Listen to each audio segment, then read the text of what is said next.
Hi friends, welcome to my vlog. Videos అయితే చాలా అంటే చాలా లేటుగా వస్తున్నాయి. ఈ మధ్య కొంచెం గొంతు కూడా బాగాలేదని ఆపాను కదా, ఇక వెంటనే నాకు కొంచెం అమ్మ వాళ్ళు రావటము అలాగా లేట్ అయిపోయిందనమాట. ఇక్కడికి అమ్మ వాళ్ళు వచ్చారు. ఇక నాకు వీడియోలు వాయిస్ ఇచ్చడము అలాగే పోస్ట్ చేయడము అస్సలు వీలు పడలేదు. ఇక అందుకని చెప్పి ఈరోజు చాలా రోజులు అంటే 1 వీక్ క్రితం వీడియోస్ అయితే పోస్ట్ చేస్తూ వస్తాను. ఇదైతే సండే వ్లాగ్, లాస్ట్ సండే, ఈ సండే కాదు లాస్ట్ సండే వీడియో అనమాట ఇది. అయితే ఇక్కడ నుంచి పోస్ట్ పోన్ అయితే పడిపోయినాయి నా వీడియోస్ అన్నీ. ఇక 1 బై 1 అయితే నేను పోస్ట్ చేసుకుంటూ వస్తాను. వీడియోస్ కనుక ఇంట్రెస్ట్ ఉంటే చివరి వరకు చూడండి. అలాగే నచ్చితే లైక్ చేసి సబ్స్క్రైబ్ చేసుకోండి ప్లీజ్ ఫ్రెండ్స్, కొంచెం సపోర్ట్ చేయండి.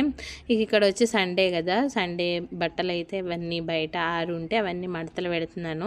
ఇక నాతో పాటు మా వాడైతే ఆడుతూ ఉన్నాడు, బయట వాడు ఆడుకుంటూ ఉన్నాడు, నేనేమో బట్టలు అయితే మడత పెడుతూ ఉన్నాను.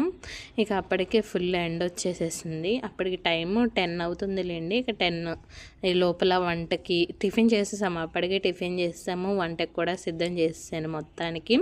ఇక వాటిని అయితే పొయ్యి మీద పెట్టేసి బయటకు వచ్చి బట్టలు అయితే మడత పెడుతున్నాను. ఎందుకంటే ఇవి ఆ రోజు బాగా గాలి ఉందనమాట, కింద పడిపోయి దుమ్మంటేస్తున్నాయి. అందుకని ముందు వీటి పని అయితే చూద్దాం అన్నట్టుగా వాటిని అయితే క్లీన్ చేసి మడతలు పెట్టేసి అయితే లోపల పెడతాకైతే తీసుకెళ్తున్నాను. లోపల అయితే చికెన్ బిర్యానీ చేద్దామని చెప్పేసి అన్నీ రెడీ చేసుకొని పక్కన స్టవ్ మీద కుక్ అవుతూ ఉండగానే బయటకు వచ్చి ఈ పని అయితే చేస్తున్నాను. అక్కడ లోపల చికెన్ బిర్యానీ దమ్ బిర్యానీ చేద్దామని ఓ పక్కన అయితే పెట్టేసి వచ్చాను పొయ్యి పైన. ఇక లోపలికి బయటికి తిరుగుతూ ఉన్నాను కదా, తిప్పుకుంటూ వస్తున్నాను అనమాట. వాటి అడుగంటకుండా తిప్పుతూ వచ్చాను. ఇక ఆ తర్వాత లోపల అవైతే కూరలు అయితే అయిపోతున్నాయి కదా, ఇక మా వాడు ఈ ఆరెంజ్ అయితే అడిగాడు. ఇక వాడికి అయితే ఒలిచి పెడదామని చెప్పి ఒలుస్తున్నాను. ఇవి కొంచెం పుల్లగా ఉన్నాయి, ఇక పులుపుగా ఉన్నాయిలే అని చెప్పేసి జ్యూస్ చేద్దాం అనుకున్నాను. లేదు మమ్మీ నాకు కాయే పెట్టి అన్నాడు. ఇక ఒక తన పెట్టానా లేదు, ఇక నాకు వద్దనేసాడు. పులుపు ఉందనమాట, పులుపు ఉండడం వల్ల వాడికి ఇక తినే ఇంట్రెస్ట్ అయితే పోయింది. ఇక ఆల్మోస్ట్ 3 కాయలు తెచ్చాను కానీ తిన్నది ఒక్క కాయ తిన్నామంతే, పులుపు ఉన్నాయి అందువల్ల తినలేకపోయాము. ఇక ఈ నారింజ కాయ అయితే తినేసిన తర్వాత ఇక నేను ఎలాగో పడేయలేం కదా, వాడే వద్దన్నాడు అని చెప్పేసి పక్కన పెట్టలేము, ఎండిపోయినట్టు అవుతాయి. అందుకని చెప్పి ఇక నేనే ఎలాగోలా వాటిని అయితే ఫినిష్ చేశాను. ఇక మిగిలిన 2 కాయలు అయితే ఆ స్టేజ్కి తీసుకెళ్ళి లోపలే పెట్టేశాను. ఇక్కడ నుంచి చూపిస్తాను చూడండి నేను ఎలా చేసుకున్నాను. చూసారు కదా, చాలా బాగా వచ్చింది, చేసుకున్నాను. ఈ దమ్ బిర్యానీకి ముందే అంటే చాలాసార్లు చూపించాను కదా ఈ బిర్యానీ ప్రాసెస్ ఇదంతా, అందుకని నేను పెద్దగా చూపించాలని చెప్పి ఇంట్రెస్ట్ పెట్టలేదన్నమాట. అప్పటికే నేను మా వాడు ఆకలి అంటే నేను హడావిడిగానే చేస్తున్నాను. ఇక అందుకని నాకు చూపించడం కూడా వీలు అవ్వలేదు. ఇక క్లీనింగ్ అని అదని ఇదని కొంచెం ఎలాగైనా టైం పడుతుంది కదా బిర్యానీ అంటే, ఇక అందువల్ల నేనేమి వీడియో అయితే షూట్ చేయలేదు. ఇక లాస్ట్లో రైస్ వేసేటప్పుడు మాత్రమే షూట్ చేశాను.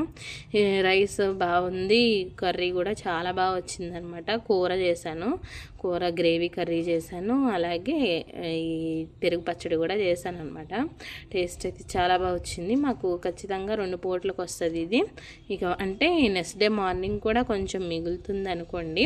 కాకపోతే బాస్మతి రైస్ ఏంటంటే మనకు అంత కనిపించినా సరే అంత హెవీగా అయితే ఉండదు, క్వాంటిటీ అయితే అది రైస్ బారుగా ఉండడం వల్ల మనకి అంత ఎక్కువైనట్టుగా అనిపించింది. కాకపోతే అంత ఎక్కువే ఉండదు, దాంట్లో కొంచెమే ఉంటుంది. అది బాస్మతి రైస్లో ఉన్న లక్షణం ఏంటంటే అలా ఉంటుంది అనమాట. ఇక దానిలోకి కర్రీ చేశానని చెప్పాను కదా, జీడిపప్పు పేస్ట్ అలాగే కొబ్బరి అలా అవన్నీ వేసుకొని మంచిగా చేశాను అనమాట, గ్రేవీ వచ్చేటట్టు.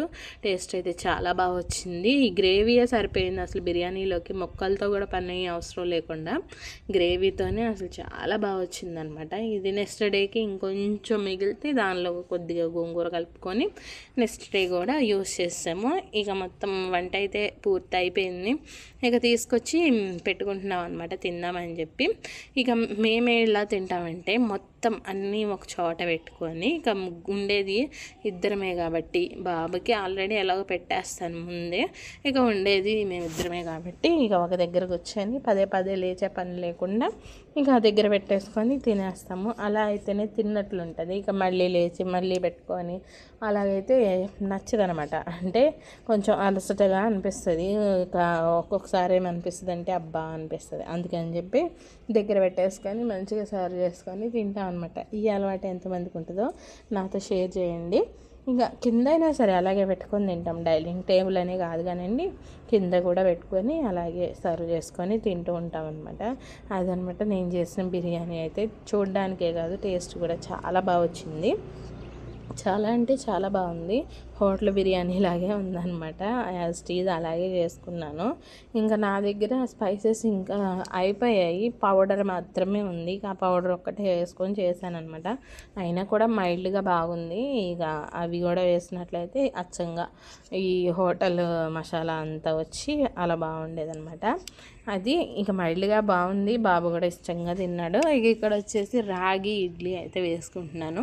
నేను రాగి ఇడ్లీ ఎలా వేసుకుంటానంటే రాగి పిండి వేయను, ఇక డైరెక్ట్ రాగులు తెచ్చుకుంటాను. బయట నుంచి రాగులు తెచ్చుకొని మినుములతో పాటే రాగులు కూడా నానబెట్టుకొని ఆ తర్వాత మిక్సీ అయితే పట్టుకుంటాను. అలాగా ఇక రెండు కలిపేసి అలాగా నానబెట్టడం కోసం అని చెప్పి నైటే కలిపేసి పెట్టుకుంటాను. ఈ రాగులు వేసుకున్న రోజు ఇడ్లీ రవ్వ కొంచెం వేసుకుంటాను. కొంచెం రాగులు అనేవి బరకగా పట్టుకుంటాను. బాగుంటుంది, ట్రై చేయండి. అలాగా మీకు మొలకలు వచ్చినాయి అయినా వేసుకోవచ్చు, లేదు అనుకుంటే ఇలా నానబెట్టుకొని కూడా వేసుకోవచ్చు. ఇడ్లీ అయితే చాలా బాగుంటుంది, ఒకలాంటి టేస్ట్ వస్తుంది అనమాట.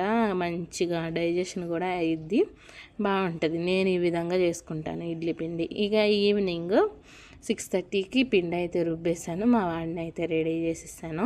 బయటికి కూరగాయలకి వెళ్దామని చెప్పేసి రెడీ అవుతున్నాము. ఇక ఈవినింగ్ అయిపోయింది కదా, ఆ విండోస్ క్లోజ్ చేయకపోతే దోమలు అనేవి వచ్చేస్తాయి ఇంట్లోకి. అందుకని ఇక కిటికీలన్నీ క్లోజ్ చేసేసి ఇక బయటకి అయితే వెళ్తున్నాము. ఇక బయటకు వెళ్ళి కూరగాయలు అవన్నీ తెచ్చుకుందాం అనుకున్నాం, కానీ అది దీపావళి ముందు రోజు వీడియో కదా. ఇక దీపావళికి ప్రమిదలని, గుమ్మడికాయలని ఇక అవే ఉన్నాయి మార్కెట్లో ఎక్కువగా. ఎక్కడ చూసినా అవే ఉన్నాయి అన్నమాట. ఇక ఇది వచ్చేసి మేము వెళ్ళే రోడ్డు అందరికీ తెలుసు కదా, నా వీడియోస్ ఫాలో అయ్యే వాళ్ళందరికీ తెలుసు. ఈ మట్టి రోడ్డు బాగుంటుంది. చుట్టుపక్కల ఏమో పచ్చగా ఉంటుంది, మధ్యలో ఏమో మట్టి రోడ్డు ఉంటుంది.